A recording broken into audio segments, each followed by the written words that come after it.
Trading bell today is the General Manager Kenya for Kenol Kobil, Mr. Martin Kimani. Let's have a look at his profile. Martin Kimani is the General Manager Kenya for Kenol Kobil. Martin holds an MBA in Strategic Management from the University of Nairobi and a Bachelor's of Arts in Business Administration from Kenyatta University, among other certifications. Martin was previously the General Manager Strategy at the Kenya Pipeline Company. Before that, Martin had worked with Kenol Kobil for over 10 years, where he was charged with performing various roles, including the role of the Group Supply and Trading Manager. Martin has a wealth of experience in the oil and gas sector, including but not limited to corporate strategy, marketing, oil trading and supply optimization. We are, of course, getting into conversation with the General Manager for Kenya, Kenol Kobil, and that is Martin Kimani, who's joining us right now. Welcome, Martin. Thank you. All right, let's, just begin the conversation with the fact that, of course, Kenol Kobil's net profit in the 6 months ended June rose 16.7%. We've also seen that, after taxation increased to 1.65 billion from 1.42 billion. And it's interesting to see that, of course, the Petroleum Institute of East Africa did get the overall indication of market share at 14.3% for Kenol Kobil for January to March trading window. So what are some of the strategic measures that you have taken as a company in order to remain at the top and, of course, to maintain these margins? Well, you're right. We went up 16% in terms of the net profit. This is half year 2018 compared to similar period last year. We've put in a couple of strategies, and of course, like we put our sales revenue also a good 24%. Some of the measures that we've put in place, because I must tell you it was not easy, but most of our focus and the measures we've been focusing on includes growing all our segments. Kenol Kobil operates in various segments in terms of our overall business. When you talk about segment, we are talking about the retail segment. We are talking about, this is where we have our retail outlets. We have about 200 outlets in the country and about 400 in the group. Over and above retail, we are very strong in what we call the niche business segment. This is where we are strong in LPG. Our brand K-Gas is one of the strongest in terms of market share. Over and above gas, we are also strongly in the lubricants business, very strong and also registered commendable growth first half.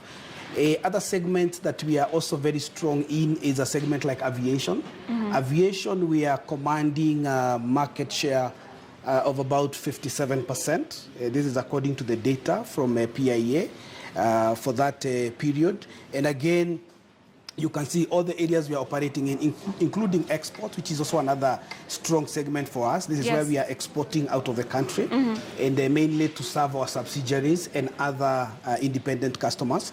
So you'll see, all in all, we have not just focused in one area as a company. So one of our strategies is to grow in all our segments, ensure that all our areas of business are profitable. We did that in the first half of the year, and we succeeded at it. The other aspect that has helped us achieve these commendable results that we've posted for the first half is measures and mechanisms that we put in place of managing our costs.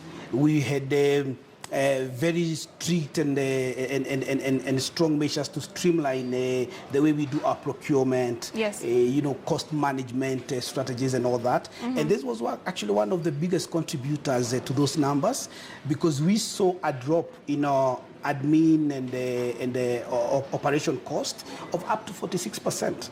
That is not easy within 6 months. And these and a lot of other strategies are some of the key measures we've put in place that are helping us to keep registering good results. So you've diversified, of course, is one of your key strategies, and your costs are nearly halved, I would say.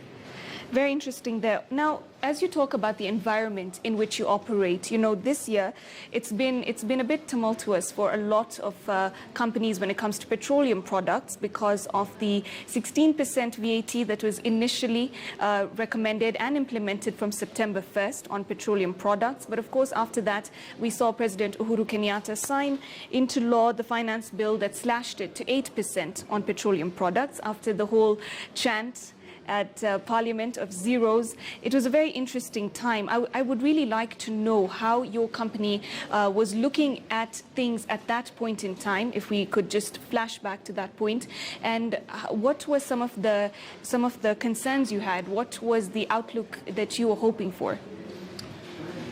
I must say, and you're right, that come the month of September this year, we saw a lot of push and pull. Of course, there was a VAT bill that was to come into effect, where 16% was to kick off, and it did, because that was the law.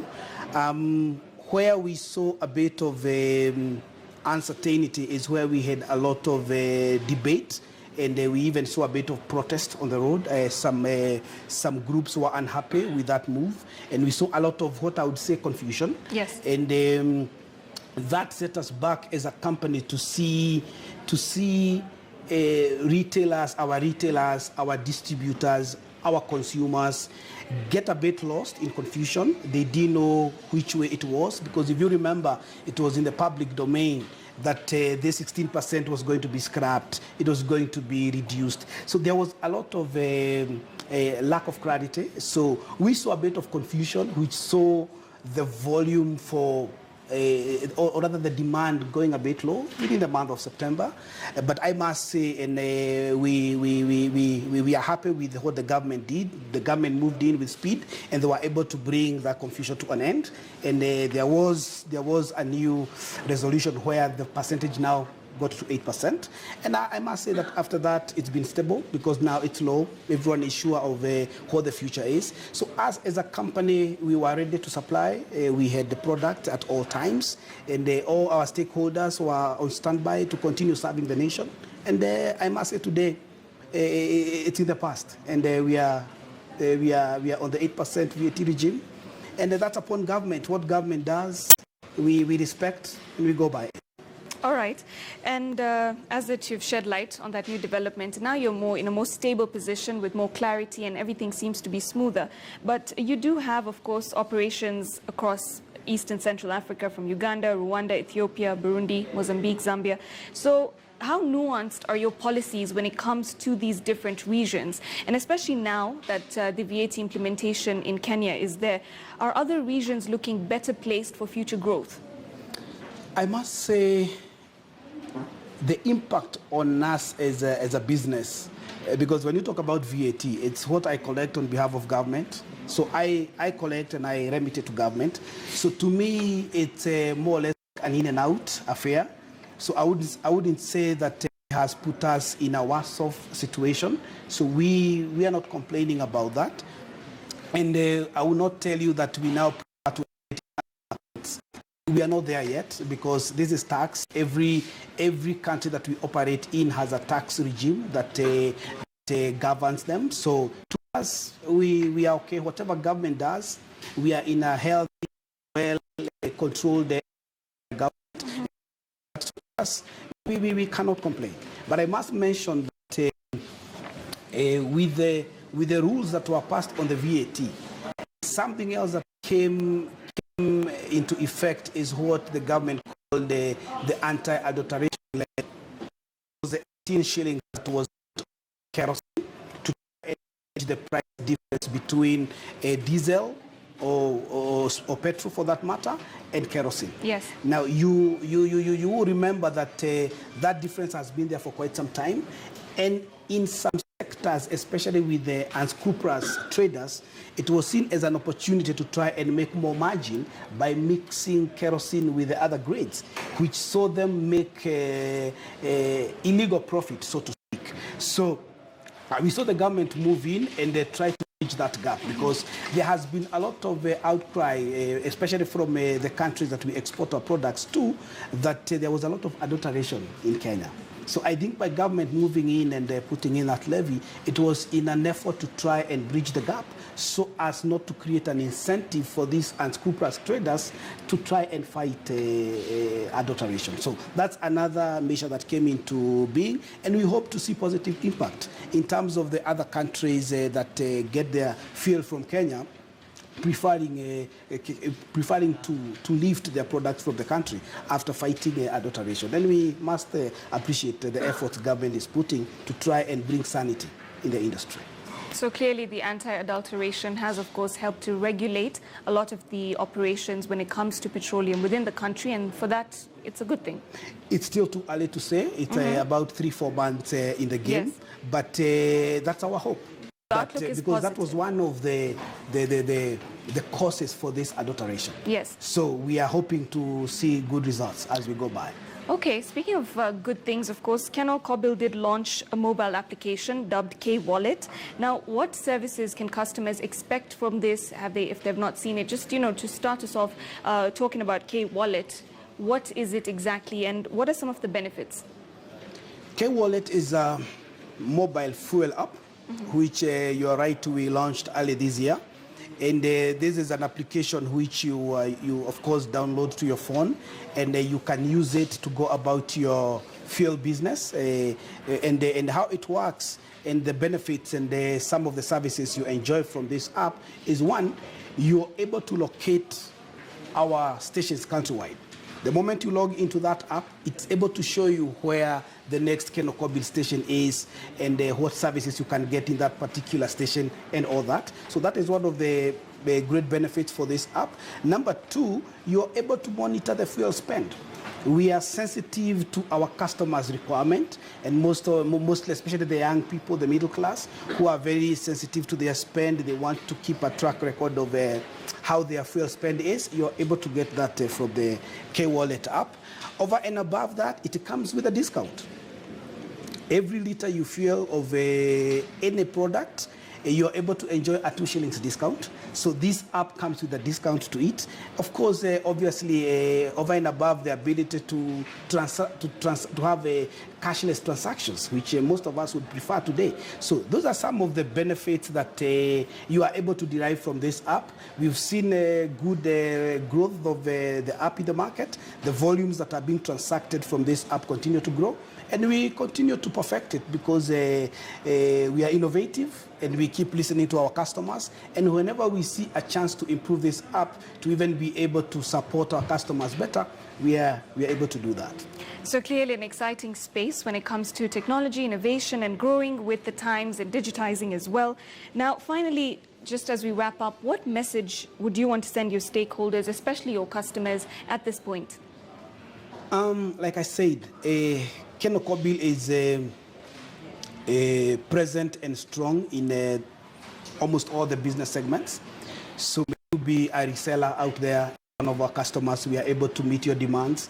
May you be a retailer, a consumer driving into a station, we are able to meet your demand. Like I said, our retail network is huge.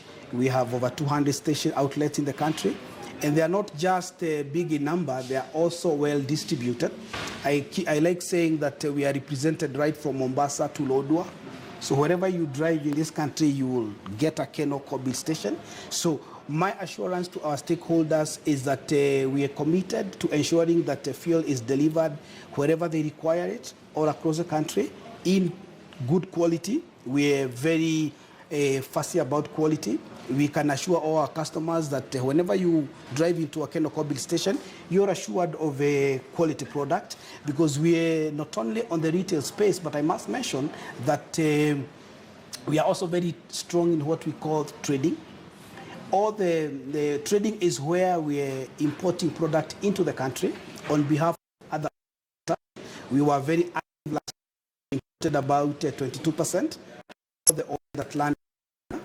This year, we so far been able to bring 17 shipments. These are 17 cargoes of all the product, mogas, which is super petrol, gas oil or diesel, and jet fuel and kerosene. We've done 17 cargoes. The year is still going. We'll do a lot more before we close the year. And that puts us at about 24% market share. So, and this one is we are able to do this because of the good relationships we have with some of the big oil producers in the world and the big oil trading houses. They give us good support because they believe in us. They believe in our management, in our way of doing things, in our strategies. So we've enjoyed good support from them for the last few years. So I must tell our stakeholders that you can believe in us, you can believe in our brand, you can believe in us on quality, our strength, our ability to deliver 17 cargos. It's not an easy thing. Sure. We are able to finance all these, yes, and make profit and stay sound. And of course, just to speak a bit, even in terms of the employment, we employ a lot of Kenyans in all the in all the offices we have in Kenya. We are in Western Kenya, we are in Mombasa, and of course in the subsidiaries in the other countries. So we are also a stable employer. We employ a lot of people, so we enjoy good relationship with all our stakeholders, and we can assure all the consumers, all the stakeholders, that we can be trusted. We've been at it for almost 60 years now. Yeah, close to 6 decades. It's been a long time. Thank you very much, Martin, for speaking to